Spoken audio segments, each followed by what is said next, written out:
The Polyverse presents an excerpt from Symbiote. Crater. The night sky rotated serenely as Xavier Thomas cruised down the I-90W corridor, well past Hershey, Nebraska. The flat of the Great Plains seemed to go on forever to every horizon.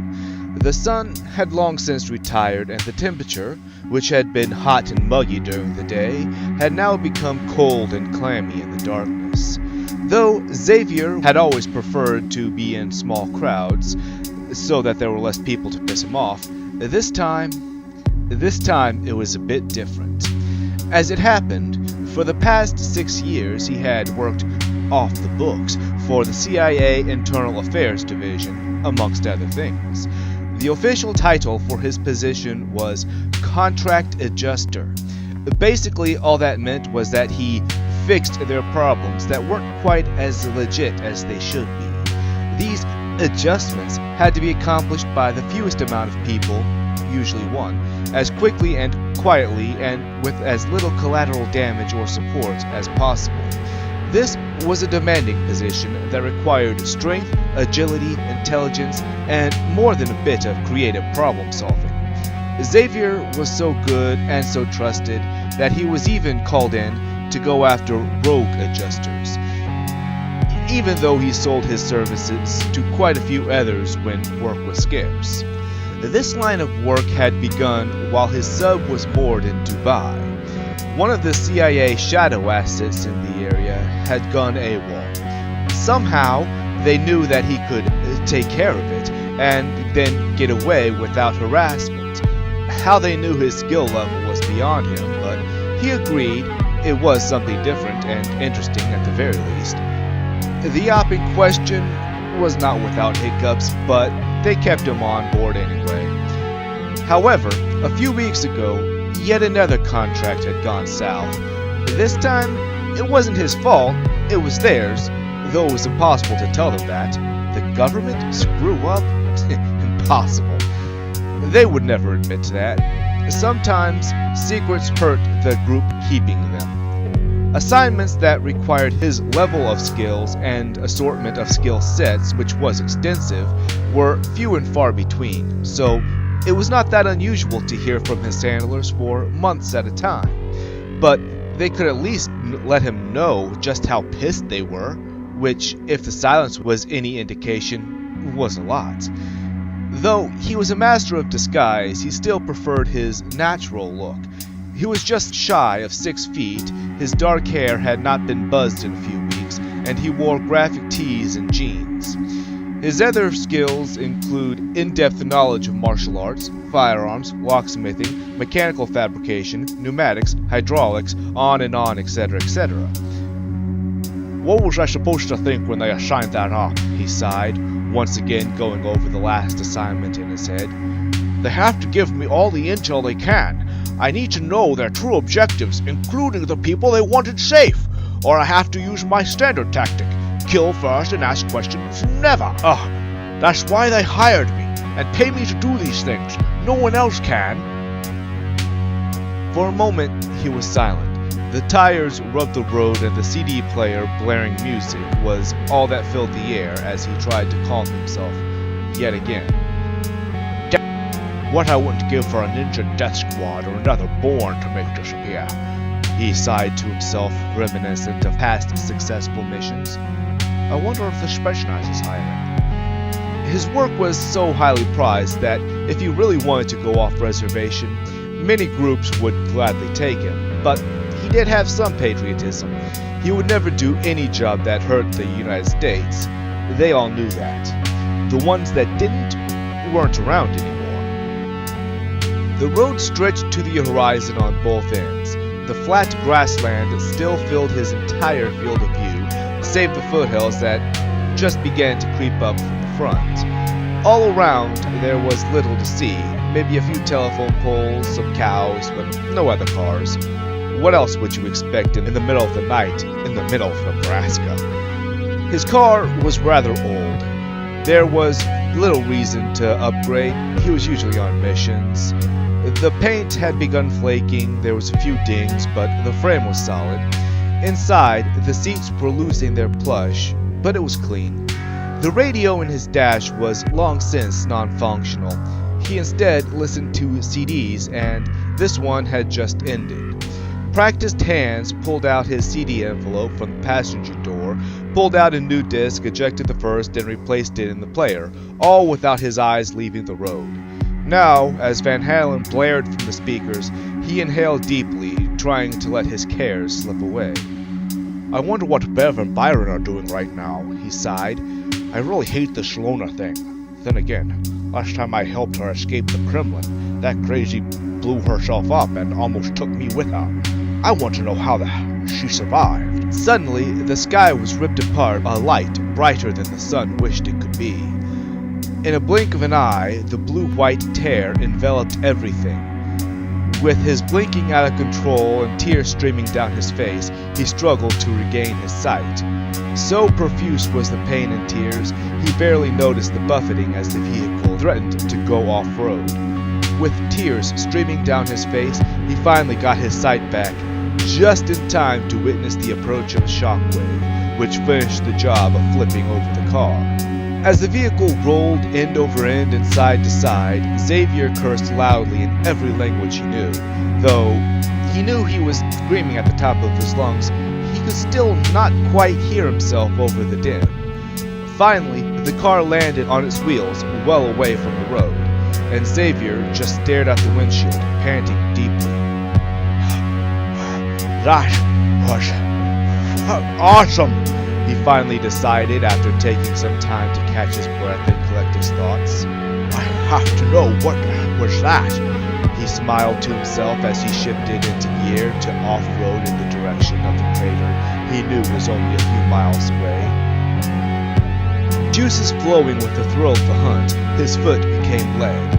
He barely noticed the buffeting as he zoomed off towards the source of the flash. Under normal circumstances, he would call in any odd events to any one of the cadre of his handlers. This was an event for the skunks, after all, but since it seemed no one wanted to talk to him, F him. The foothills began undulating to a higher degree as he approached the site of the final end of the light show. Just outside the event horizon of the crash site, it grew much too difficult to drive the rest of the way. So he decided to park his vehicle and hike the rest of the way up the cliffs.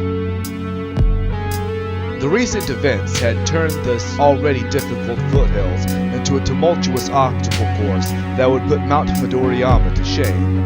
Smoke and other noxious fumes drifted around him, obscuring the distance into some kind of dreamscape. It was as if the aggro crag had grown up into an angry emo teen. Even a small object falling from space could result in a crater many miles in diameter, causing Hiroshima levels of destruction, even if it didn't actually hit the ground. There was really no reason to expect to find anything grand and glorious in this mess. He was just looking for the distraction, and maybe he could get some cool space rock out of it too. An actual asteroid would look great on my trophy shelf next to the moon rock Uncle Rusty brought back from his Apollo 18 mission. He smiled to himself as he approached the summit of the crater. As he scanned the hole, his eyes grew in excitement. "That ship is huge! Something that big should have vitrified the state! That means it slowed on re-entry! That means something's still working on that thing!" He darted off to find a safe way down. The crater was elongated and smoky. The craft itself was half buried at the end. The ship was a long shaft with 8 fins equidistant from each other on the tail section. He carefully climbed down the strangely cool edge of the bowl, and it was not long before he stood in awe a few meters away from the craft. "That thing is bigger than a spruce goose," he marveled, "and it definitely ain't terrestrial." The craft's surface was perfectly smooth and cloudy gray in appearance. Without analysis, it was impossible to determine what it was made of, but one thing was clear: it was not a material known to man. Despite the forces it must have endured, this ceramic-like substance was not cracked, it was not warped, it was not deformed in any way. While it was smooth as glass, there was no reflection of any kind, and it was matte as matte could be. At first, there was no way to distinguish any features. The puzzle of how to get in tickled his consciousness as he painstakingly searched. Slowly, the sky spun as he carefully examined every square millimeter he could find. The inevitable march of time was the only other thing that stirred as he mulled over the craft. It took forever, but he finally managed to distinguish a seam. However, the barely perceptible line only hinted at a hatch. As he looked over the possible entrance, a hexagon divided into 24 equilateral triangles resolved into existence, then began flashing red. He could find no source to the light, which appeared to hover a centimeter over the surface, and he carefully moved to touch it. The moment he brushed it, there was a hiss of equalizing air, and then the panel was blown off. Holy crap! He put his heart back into his chest after barely avoiding the projectile. Oh, so glad I haven't eaten in 12 hours. After a moment to collect himself, he carefully, tentatively, hesitantly entered the craft. Inside the ship, it was a cataclysm of epic proportions. The bulkheads were buckled, decks were damaged, and overheads were collapsed. This ship would never fly again. Moving beyond the entrance, he found more and more signs of calamity. The walls, while constructed of what appeared to be the same kind of ceramic the outer wall was made of, were damaged nonetheless. Though it appeared to resist chipping, they were gouged and bent and deformed in ways he could not even begin to comprehend. A closer look at the walls revealed that they were some kind of organic metallic ceramic with a crystalline structure inlaid in a complex pattern. This suggested that the walls could, in addition to being structure, be conduits for communication and/or power. Throughout his line of sight, he found no wires or cables of any kind. Instead, there were tubes that looked more like biological entrails than ship systems. The substance inside the tubules was like some kind of viscous, ooey-gooey stuff that surprisingly had no smell. He was not willing to taste it. Most of the lights were broken, and they leaked a similar type of goo. The few lights that were functioning emitted an organic light that was bright, but not harsh, creating sharp and distorted shadows, making it impossible to see very far. Satisfied he had gleaned all he could from this quarterdeck, he moved on in awe. The passages and ladders were laid out like one would expect of a compact design that cared little for comfort. Well, I suppose it would be like a sub for space, he shrugged, deciding to take a ladder to a lower level, nearer to the center of the ship. Probably 5, maybe 6 decks. Wonder what the manning is.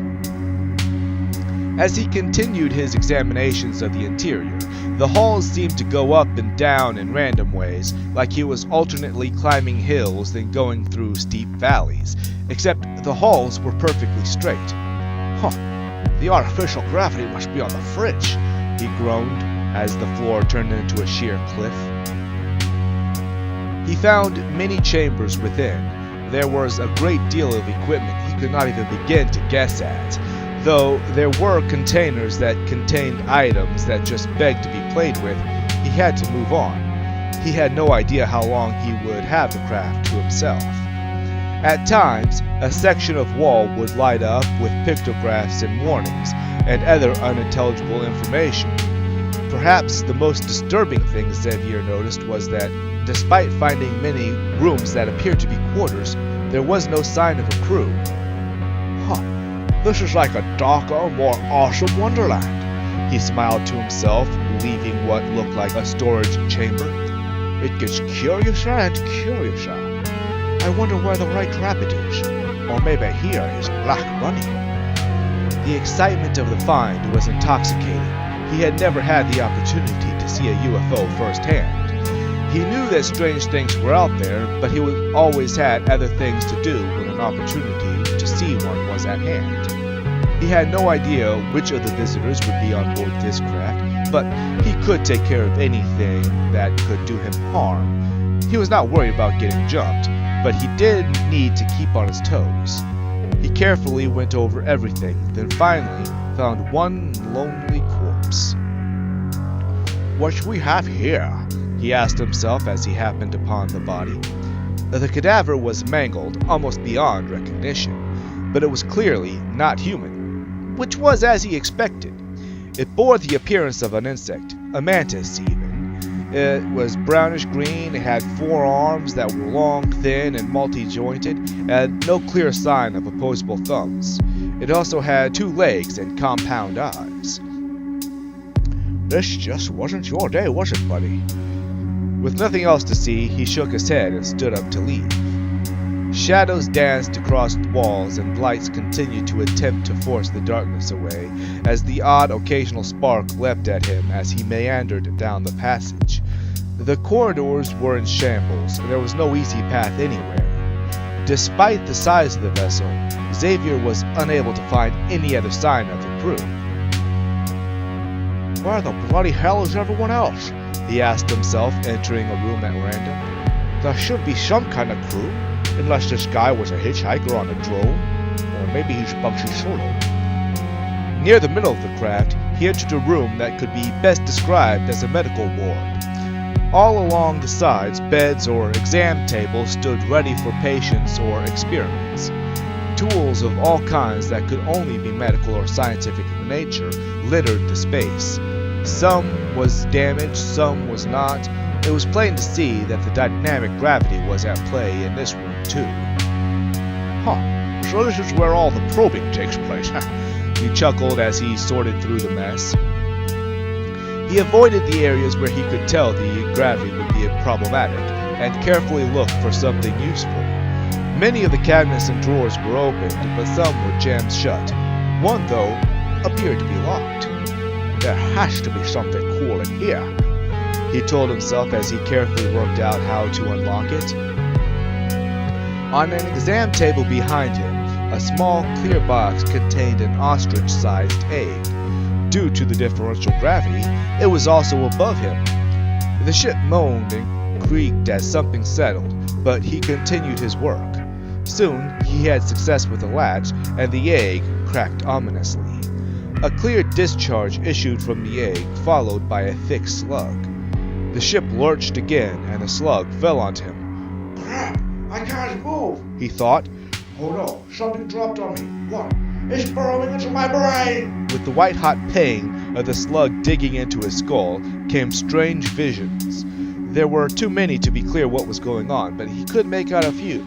One was a battle. Amazon warrior women of many species fought each other with glowing armor and weapons. Another was a giant ring that was being constructed in space, and then there was a dark of someone else's death. Or was it his own? It all happened at the same time, but it was still separate visions.